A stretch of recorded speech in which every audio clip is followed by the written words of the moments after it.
سلام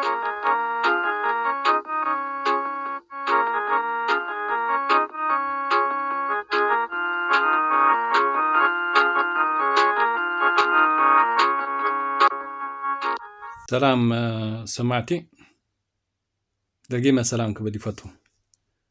زغنة كم زعنت بيدوتات تماريسكا كثريهم زتابعوا يكونون جن بزحت تجارو نزنا جرزيو رسيعهم نائب أحمد زنافقو نإثيوبيا زنافقو نرى لنا مالتي أبز حج جزية حق دي وحاسوت باتي بلتصقنا ويبات محضراني أب أحمد حوحات كبارتي تأجدو أبز بحالو له زل جزية حوحات تقبيرا نابلو زحات تقارو كما حدا فلي حاقوس يرئيو اللو مالتي كنو انتاي زولو قنا يردو من اللو مالتي ونياتو أب أحمد نحوحات كبارتي وكا بوليتيكا أجدير له سلزبله عاوت ناي أب أحمد يرأي مالو يحقو سونك اللو مالتي سلازي إذا بيدو زيا تغارو إذا بيدو زين زخمز بيدو زين كل جزيه كذكروا ويقبأ مالتي خنياتو كمزي عينة شجر أحليفكم درو كلت عام سلست عام تكاي وسده بزحات تقار رسيعهما تزاربوا تحسبوا كلن يرأى له مالتي جي تداغاغامي قبل علي حزب تግራይ بዛ ኢትዮጵያ ዘጋጥም እዩ ነገር ግን بفلي ዝበለ نحاد سب بهوتو أب حوي كمزي أب عالم كا ترأي فلتن مالتي جن بزحت تجارو نزف الصامزيل دارجار السيعهم وتمسلو مالتي سلزرا ساعهم وهمه أب تحتي أب أحمد أب تحتي إثيوبيا وزته كم حدا ربحة ويدما كم حدا أماراتي تريقوا لهم مالتي نزي نجار زي شافينكم سراويت إرترا كمزي جبن زفتسمي جركم تزاربوهم جن بسراويت إرترا زفتسمي كم تتبلوه كمزي جبت زلو بيدوتات والحدا سب كمز أي كلني مالتي حنت جن انت الله الجزء نتكندي عماس يخان بدالي خان قديفكا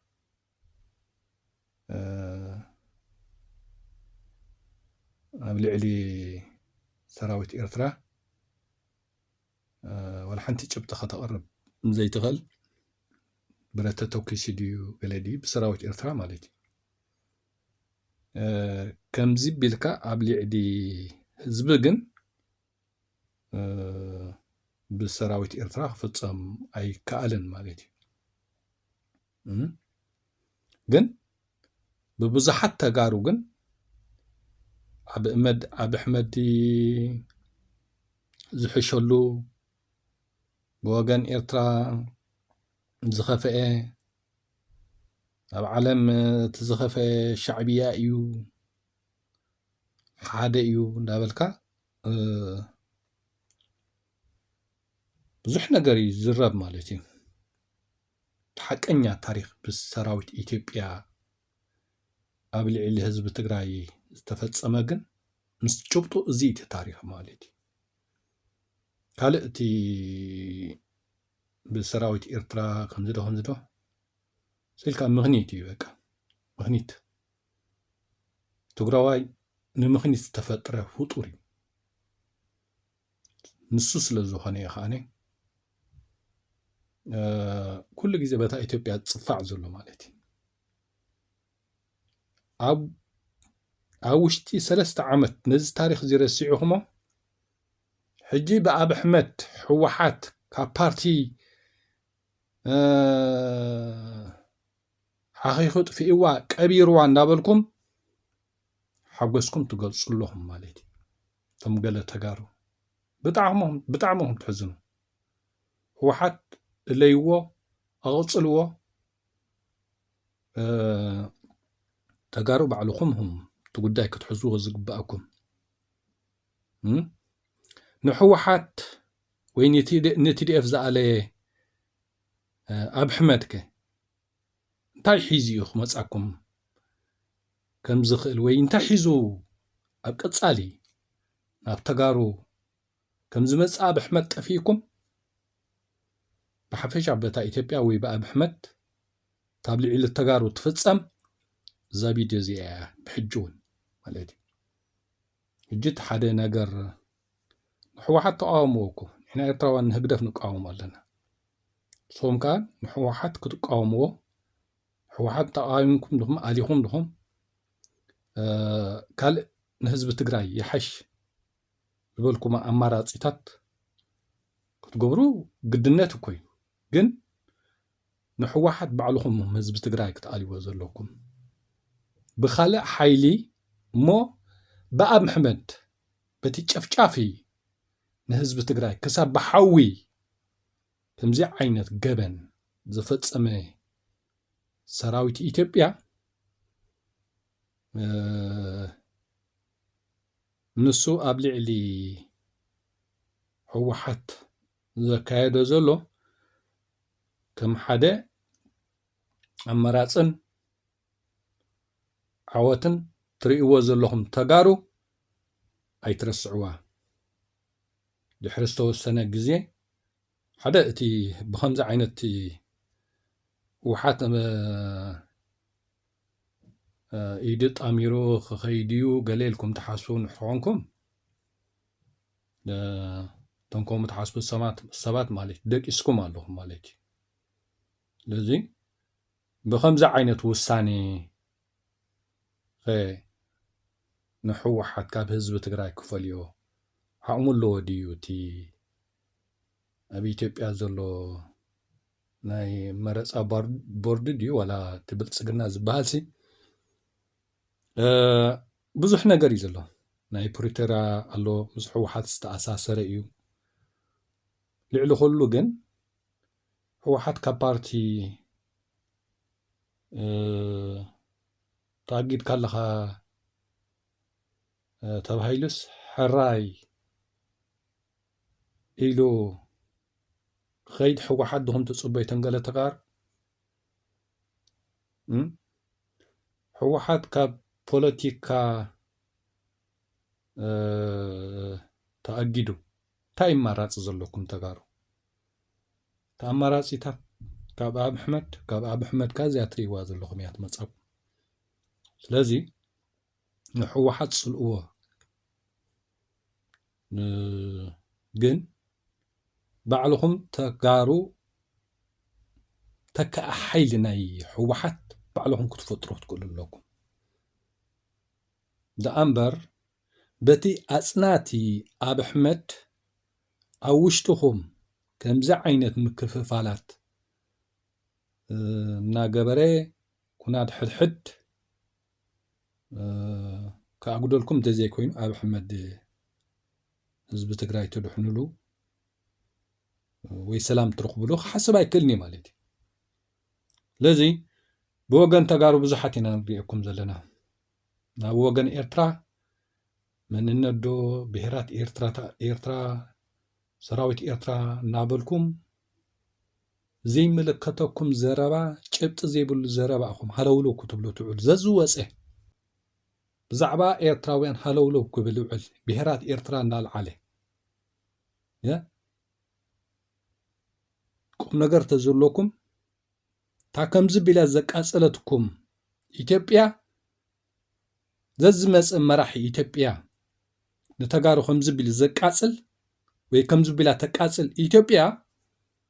مسايو حنساب نحوار حسابكم معصاو تبعكم كتقولوا زقباكم جن ولا عن كم قدمكم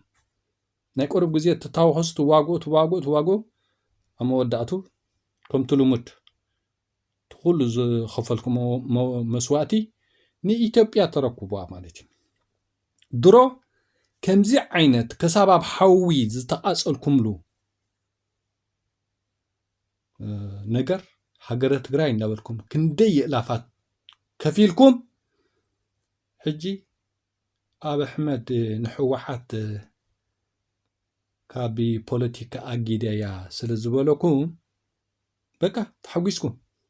كم زعين الدخمت ترى يفلتني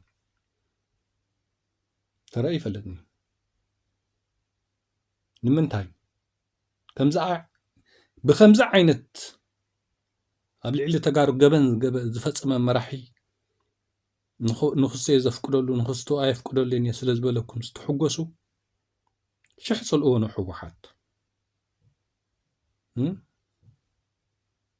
نحوحات بعلهم تقرموه بعلهم توردوه بعلهم كله تكبروه كم حزب تግራይ مالتي عسرت شوعة عمت استقالس ودب تجارز توادقلو ودب حجو نابزي نصنحه تግራይ وين تجار مريحو كبيد واغا زخفلكم حوحات دخمت نتجارو لكيمون يتاوان نرخاخي بلنا عندي قنت نجار كوين زلو حوحات مقرام دي مقلاي دي يسي تجارو بعلقهم تكايدو ونجار كخون نيرو بأب أحمد قن نحوحات داخيمو بدي حرقو نتجارو كمي جيركا تصنطهم كمي بلكا رجسكا تجوزهم تزي كوينو أب أحمد قال صبق نجار كحسب الله أيكلني نهزبي تجراي مالتي حجي زي ناي سلامة وسلفي استقبلوا زخلت معتاتو أبز السئلي تقيمة لزلكم مزي دكتور دبرتشكن أبز قرابة جزي استزاربون كمو مزي ناي حوحت تقدر لا تبهيلو زكايد زلو بزح نجاري ስለዚህ ተጋሩ መጀመርታ ብዝከኣል ንሕወሓት ጽልእዎን ተንካል ውድባት ጽልእዎን ውሽጣዊ ምትዕርራይ ባዕልኹም እንተ ዘይጌርኩም ብኣብ ኣሕመድ ድዩ ካልእ ድዩ ገለ ንህዝቢ ትግራይ ዝጠቕሞ ክኸውን ኣይክእልን እዩ ነቲ ቁርብ ዝተጠርነፈ ሓይሊ ኣሎ ኣብ ትግራይ ዝበሃል ንዕኡ ከመይ ቢሉ የዳኽሞ ኣብ ኣሕመድ ንሱ እዩ ዕላምኡ ኮይኑ ዘሎ ማለት እዩ ብባዕሉ ብዙሕ ነገር የካይድ ኣሎ ብተጋሩ ገንዘብ እንዳኸፈለ ዲ ገለ ዲ ብዙሕ ነገር የካይድ ኣሎ ገለ ኣብ ሓራ መሬት ከምዚ ዝበሃል ከምዚ ኾዱ የርዎም ገለ ኸዓኒ ተጋሩ ኣብ ኣዲስ ኣበባ ኮይኖም ልዕሊ ኣብ ኣሕመድ ኣብ ልዕሊ ተጋሩ ብዙሕ ነገር ከኣን ዘካይዱ ንሪኦም ኣለና ማለት እዩ ስለዚ እቲ ብጸላኣይኩም ኣብ ሕወሓት ድዩ ኣብተን ካልእ ፓርትታት ድዩ ዝግበር ዝኾነ ነገር ንህዝቢ ትግራይ ምድኻም ተዘይኮይኑ ንህዝቢ ትግራይ ሓገዝ ክኸውን ኣይክእልን እዩ ስለዚ ሕወሓት ካብ ፖለቲካ ተኣጊድካ ኣለኻ ስለዝተባሃለ ሕወሓት ቃልሲ ክገድፎ እዩ ማለትካ ዘይሕሰብ ብዝገደደ ብዙሕ ነገር ካጋጥም ይሕጂ ማለት እዩ ሕወሓት ተቓሊሱ ሕወሓት ኣብታ ኢትዮጵያ ዘቐመጠ ሕገ መንግስቲ ከመይ ብልዩ ዕንዎ ሕወሓት እውን ንዕኡ ክጠፍኦ ይክእልኒ ማለት እዩ ብዓይቦ እቲ ጉዕል ናይ ፕሪቶርያ ሕወሓት ምስ ብልፅግና ተሰማሚዑ ዘሎ ማለት እዩ ሕጂ እዚ ነገር እዚ ንሕወሓት ኣምሲልካ ነቲ ናይ ፕሪቶርያ ጠቕላላ ምህሳስ እውን ክኸውን ይኽእል እዩ ስለዚ እቲ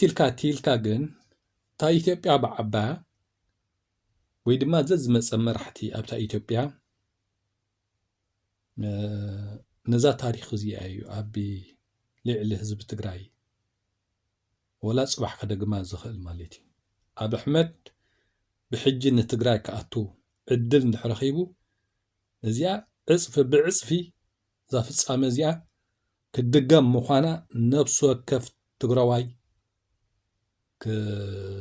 ክሓስባን ክፅበያን ኣለዎ ማለት እዩ ንሳ ፈሊጥካ ባዕልኻ ንባዕልኻ ተጋሩ ወይ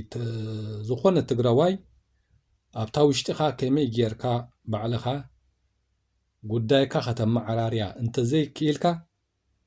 ብኣብ ኣሕመድ ካብዚኣ ተኸፊአን ህዝቢ ትግራይ ከተጋጥሞ ፅባሕ ስለዚ ሕወሓት ለይዎ ኣቕፅልዎ ንተጋሩ ዝምልከት ክኸውን ክኽእል ኣለዎ ኣብ ኣሕመድ ውረድ ወይ ካብ ፖለቲካ ኣጊደካ ኣለኹ ስለ ዝበሎ ንሕወሓት ዝኸፈአ ናይ ህልቅት ኩናት ክለዓል እንተዘይኮይኑ ካልእ ዝሓሸ ፍታሕ ክመፅእ ኣይክእልኒ ስለዚ እዛ ነገር ሕወሓት ከዓነ እዞም ኣብ ውሽጢ ትግራይ ሕጂ ፖለቲካ ናይ ኣብ ኣሕመድ ተሳስዩ ዘለኹም ሓደጋ ክጋጥመኩም እዩ ተጋሩ ብተጋሩ ማለት እዩ ምክንያቱ እዛ ተኸይድ ዘላ ቀላል ነገር ኣይኮነትን ማለት እዩ ሕወሓት ንባዕሉ ኪነውዚ ሓያል ስግኣት እንድሕሪ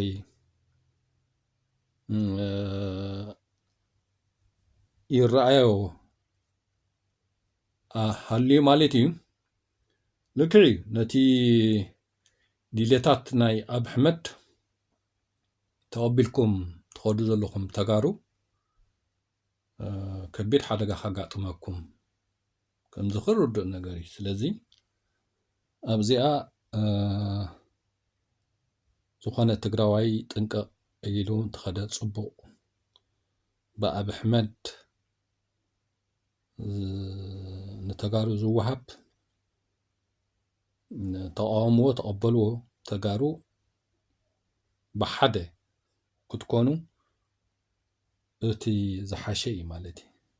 ምክንያቱ ብፍላይ እዚ ናይ ትግራይ ኣብ ውሽጢ ኢትዮጵያ ኣብታ ኢትዮጵያ ብዙሕ ዳርጋ ኩለን ብሄራት ተንክልላት ብዙሕ ነገር እዩ ዘጋጥም ዘሎ ስለዚ እንዳኸደት ግዜ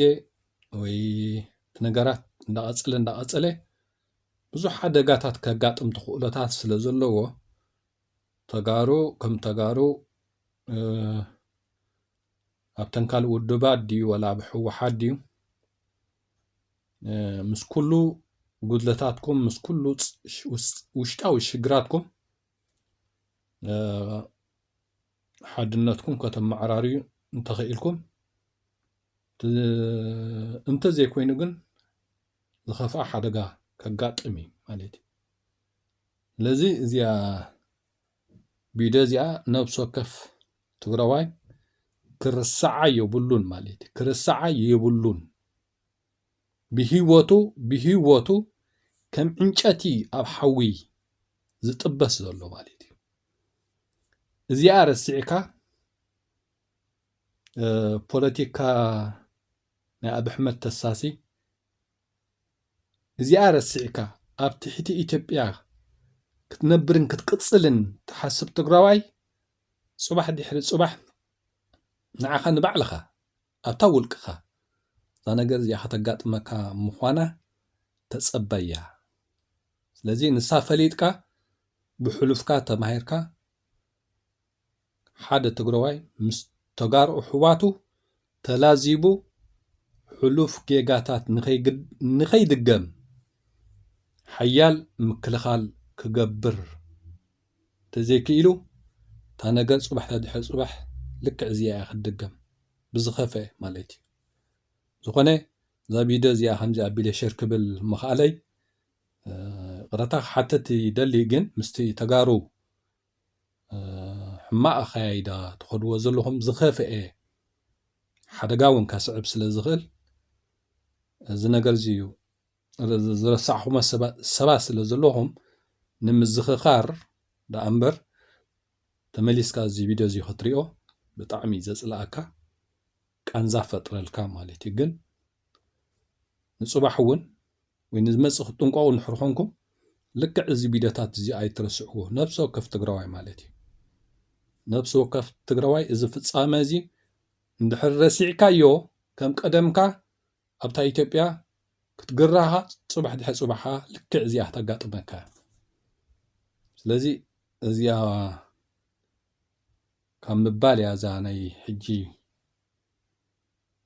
መደብ ማለት እዩ። ስለዚ ሰሰናይ